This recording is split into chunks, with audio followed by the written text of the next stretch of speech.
एक शांतिपूर्ण जंगल में बड़ी नाम का एक छोटा कुत्ता और हेजल नाम की एक मेहनती गिलहरी सद्भाव में रहते थे। बड़ी असीमित ऊर्जा वाला एक रोएदार गोल्डन रिट्रीवर पिल्ला जंगल की खोज करना पसंद करता था, जबकि हेजल अपनी झाड़ीदार पूंछ और तेज आँखों के साथ हमेशा सर्दियों के लिए बलूत का फल इकट्ठा करने में व्यस्त रहती थी। शरद ऋतु की एक सुहानी सुबह बड़ी ने हेजल को एक मजबूत ओक के पेड़ के ऊपर अपने घोंसले में बलूत का फल ले जाते हुए आगे पीछे भागते देखा। उत्सुकतावश बड़ी आगे बढ़ गया। हाय हेजल, तुम इतनी मेहनत क्यों कर रही हो? उसने अपना सिर झुकाते हुए पूछा। हेजल रुकी। उसके पंजे में बलूत का फल था और मुस्कुराई। सर्दी आ रही है दोस्त, मुझे ठंड के महीनों के दौरान जितना हो सके उतने बलूत का फल इकट्ठा करना होगा। यह बहुत काम है, लेकिन यह आवश्यक है। बड़ी ने अपनी पूंछ हिलाई। क्या मैं आपकी मदद कर सकता हूँ? हेजल की आंखें चमक उठीं। मुझे यह अच्छा लगेगा दोस्त। आपकी मदद से हम और अधिक बलूत का फल इकट्ठा कर सकते हैं और शायद जल्दी खत्म भी कर सकते हैं। बड़ी और हेजल ने एक साथ अथक परिश्रम किया। बड़ी ने सर्वोत्तम बलूत का फल ढूंढने के लिए अपनी गंध की गहरी समझ का उपयोग किया, जबकि हेजल ने कुशलतापूर्वक उन्हें अपने घोंसले में संग्रहित किया। दिन हफ्तों में बदल गए और बलूत का फल का ढेर लगातार बढ़ता गया।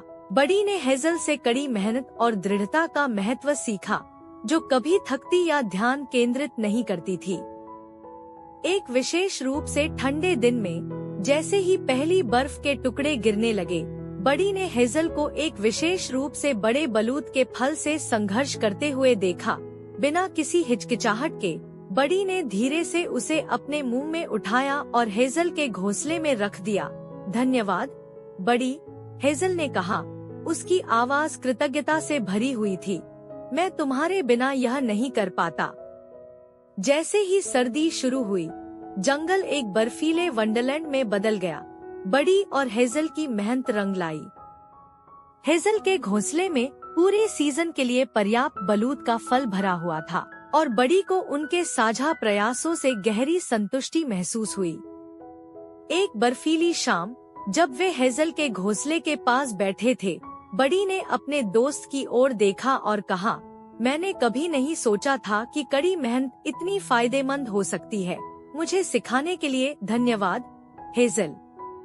हेजल गर्मजोशी से मुस्कुराई और बड़ी, आपकी मदद के लिए धन्यवाद। साथ मिलकर हम और भी बहुत कुछ हासिल कर सकते हैं। पूरी सर्दी के दौरान बड़ी और हेजल घनिष्ठ मित्र बने रहे। बड़ी अक्सर हेजल से मिलने जाता था और उसके लिए जंगल और बर्फ में खेलने की खबरें लाता था। कड़ी मेहनत और आपसी सहयोग की नींव पर बनी उनकी दोस्ती फली फूली। जब अंततः वसंत आया तो बड़ी और हेजल ने खिले हुए जंगल के माध्यम से एक भव्य साहसिक कार्य के साथ अपनी सफल सर्दियों का जश्न मनाया। वे जानते थे कि दृढ़ संकल्प और टीम वर्क के साथ वे किसी भी चुनौती का सामना कर सकते हैं, चाहे कितनी भी कठिन क्यों न हो। और इस तरह जंगल के बीचों बीच बड़ी और हेजल की कहानी एक प्रिय कहानी बन गई, जो कड़ी मेहनत की शक्ति और सच्ची दोस्ती की ताकत का प्रमाण है।